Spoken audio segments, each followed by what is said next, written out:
Hello dear students, today we are going to discuss exercises of Unit 5 Class First Year English।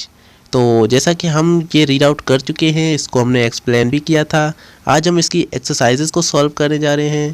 तो video को पूरा देखना और exercises को समझने के लिए आपको इस वीडियो की ज़रूरत होगी। तो वीडियो को पूरा देखना और चैनल को सब्सक्राइब करके बेल आइकन को प्रेस लाजमी से कर देना।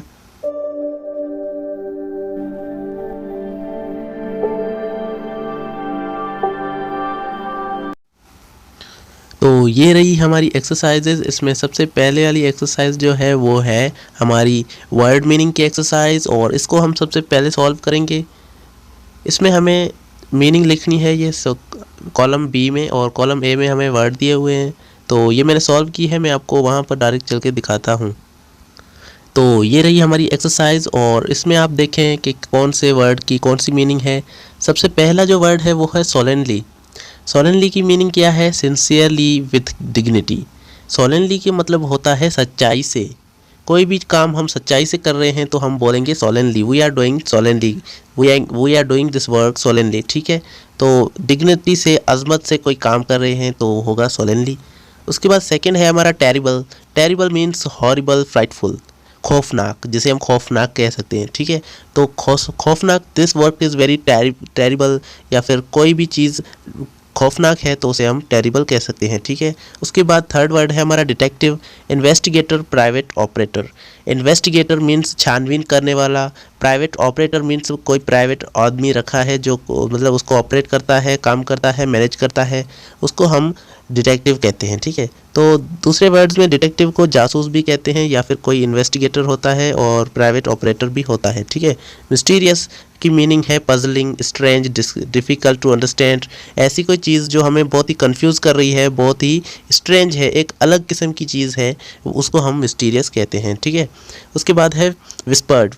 विस्पर्ड की मीनिंग है speed very softly are Murmur. Murmur की मीन्स आराम से बोलना। किसी को आप कान में बात बताते हैं तो उसको हम विस्पर कहते हैं, बहुत ही आराम से बोलना। ठीक है, painful. Painful means affected by pain और हर्टिंग, मीन्स कोई भी दर्दनाक वाक़या हो, कोई भी दर्दनाक चीज़ हो जो पेन से भरी हुई हो। ठीक है, दर्द से भरी हो। हर्टिंग, कोई भी किसी ने हमें हर्ट कर दिया, ठीक है, तो वो भी पेनफुल में आ जाता है। उसके बाद है एस्टोनिश।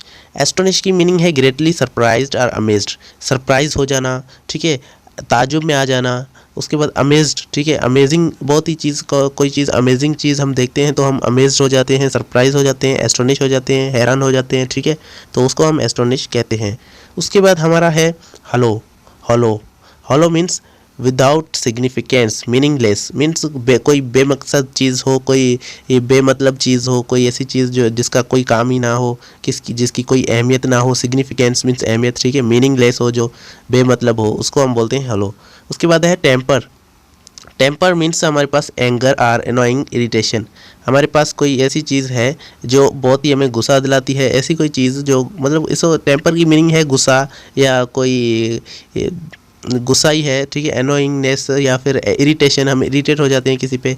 उसके बाद है rival. Rival means competitor, challenger, enemy, means कोई हमसे, हमारा दुश्मन है या हमसे कॉम्पिटिटर है, हमसे कॉम्पीट करना चाहता है, हमारा दुश्मन है तो उसको हम राइवल कहते हैं। ठीक है, एक्सरसाइज नंबर 2। ठीक है, कॉलम ए और बी को देखकर उनको मिलाने हैं और आंसर हमें सी कॉलम में लिखना है। ठीक है, तो इसको पढ़ने से टाइम वेस्ट होता है, इसलिए हम नहीं पढ़ते, आगे डायरेक्ट देखते हैं। बैंक मैनेजर, ठीक है, तो इससे कौन सा आंसर सही होगा? इसका होगा एफ। एफ में क्या है आप पढ़ें, one who has control all over the resource in bank. Bank के जो भी रिसोर्स हैं उसको कंट्रोल करने वाला कौन होता है? Bank manager. ठीक है, तो ये इससे एग्जैक्टली अटैच हो रहा है, तो इसीलिए हम यहाँ पर एफ लिखते हैं। ठीक है, उसके बाद अकाउंटेंट नंबर 2 का सही आंसर है ई। ठीक है, तो यहाँ पर ई का पढ़ते हैं, one who maintain audits or business account. Business के अकाउंट को जो करता है, मैनेज करता है, उसको हम बोलते हैं अकाउंटेंट। उसके बाद हमारा है थर्ड है क्लार्क। क्लार्क कौन होता है? थर्ड में हमारे पास आंसर इसका है ए। ठीक है, थर्ड में हमारा आंसर है ए। तो one who maintain all written record, कोई भी रिटन रिकॉर्ड्स को जो मेंटेन करता है वो क्लर्क होता है। चीज़ों को मतलब रिटन जो रिकॉर्ड्स होते हैं, जो भी अकाउंट्स बनते हैं, पैसे निकलते हैं, वो रिकॉर्ड कौन रखता है? क्लर्क। ठीक है, चेक क्या है? नंबर 4 है हमारे पास, और 4 का जो आंसर है वो है जी। ठीक है। तो चेक क्या होता है जी, हम देखते हैं written order directing bank to pay, ठीक है। एक किस्म का रिटन ऑर्डर होता है जो बैंक को पैसे देने के लिए दिया जाता है, ठीक है।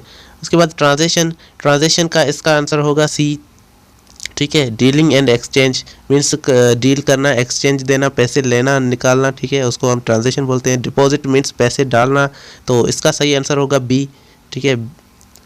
To put money in the account में पैसे भेजना लगाना, ठीक है। चेक बुक क्या होता है, नंबर 7 इसका लास्ट का होगा डी, ठीक है। तो डी इसका लास्ट का होगा small book having cheques to draw money, ठीक है। एक ऐसा बुक जिसमें चेक होंगे पैसे निकालने के लिए, ठीक है। तो एक बार मैं आपको ये लिख कर बता देता हूँ ताकि आपको पता चल जाए कि इनके आंसर्स कौन से हैं। तो ये इनके आंसर्स हैं, आप इनका स्क्रीनशॉट निकाल लें और बाद में आप लिखना चाहें तो लिख सकते हैं, ठीक है। और आगे चलते हैं हम एक्सरसाइज नंबर 3 पे। तो इसमें हमारे पास MCQs हैं, हमें MCQs को सॉल्व करना है। नंबर पहला है the writer visited the bank, writer ने बैंक को विजिट किया फ्रीक्वेंटली, बार बार, ठीक है।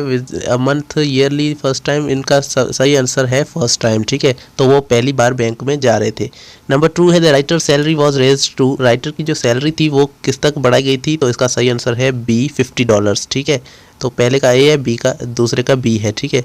The third dash presumed the writer to be detective, किसने अंदाज़ा लगाया कि ये डिटेक्टिव हो सकता है, तो इसमें जो सही आंसर है हमारे पास वो है बी, मैनेजर, ठीक है। तो इसका आंसर सही है बी। उसके बाद नंबर 4 है हमारे पास the writer first met dash in the bank, writer सबसे पहले किससे मिले बैंक में, ठीक है। तो इसका सही आंसर है ए, अकाउंटेंट से मिले, ठीक है। The writer had dash dollars at the time of opening the account, writer के पास डॉलर मतलब कितने डॉलर्स थे जब वो अकाउंट ओपन करवा रहे थे, तो इसका सही आंसर है बी, $56 थे इनके पास, ठीक है। तो ये हमारे क्वेश्चन हो गए, आगे देखते हैं। नंबर हमारे पास 6 नंबर है द मोंटेगोमेरी वॉज अ डैश, ये जो इंसान थे मोंटेगोमेरी ये कौन थे, क्योंकि ये एक अकाउंटेंट थे, ठीक है। सही आंसर होगा अकाउंटेंट। उसके बाद the dash of the author was made the manager think, किस ऑथर के मतलब लिखने वाले के कौन से अदा की वजह से इनको पता चला कि ये डिटेक्टिव हैं, उन्होंने अंदाज़ा लगाया, तो इसका सही आंसर होगा ए, मिस्टीरियस मैनर, ठीक है। The dash wrote $56 instead of 6, कौन था जो $56 लिख दिए उन्होंने $50 की बजाय, ठीक है। तो ये थे हमारे, नहीं, इन्होंने जो लिखे थे $56 वो क्यों लिखे, किस वजह से इनको, तो इन्होंने फेयर मतलब डर की वजह से इन्होंने लिख दिए, इनको जब ये पहली बार आए थे तो इनको डर लग रहा था, ठीक है। तो इस आगे चलते हैं। नंबर 9 है हमारे पास the text my bank account is an example of dash tell, ये एक किस चीज़ की कहानी है, तो इसका सही आंसर होगा हमारे पास ह्यूमरस, ठीक है। उसके बाद after returning from the bank the writer put his savings in dash, writer अपनी सेविंग्स बैंक से लौटने के बाद किस में रख रहे थे, तो इसका सही आंसर होगा डी, सॉक में, ठीक है। तो ये हो गई हमारी एक्सरसाइज नंबर 3। उसके बाद एक्सरसाइज नंबर 4 है हमारे पास, हमें 4 में ये बताया जा रहा है कि इस मतलब कहानी को अपनी सीक्वेंस में लिखें, इनके इवेंट्स जो जो इनमें वाक़यात हुए हैं वो अपने इन मतलब स्टेप वाइज हमें यहाँ पर लिखने हैं, ठीक है। तो इनको मैंने अलग से सॉल्व किया है, मैं आपको वो दिखाता हूँ।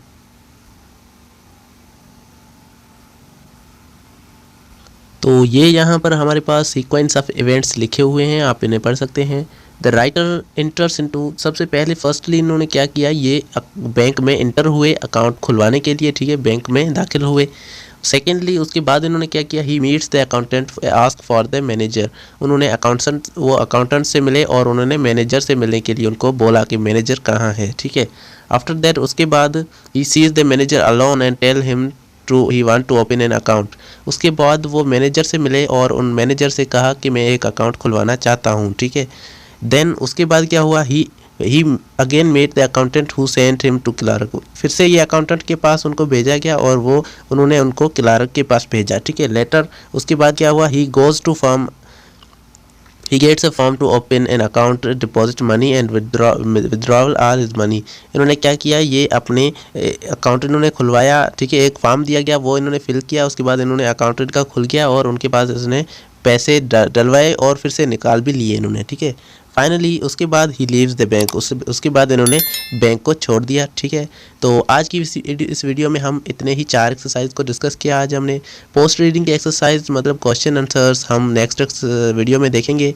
ठीक है, तो उस वीडियो का वेट ज़रूर करना और वीडियो को लाइक करना, चैनल को सब्सक्राइब करना और बेल नोटिफिकेशन को दबा देना ताकि हमारी वीडियोज़ आप तक जल्द से जल्द पहुँचती रहें। Thank you so much for watching.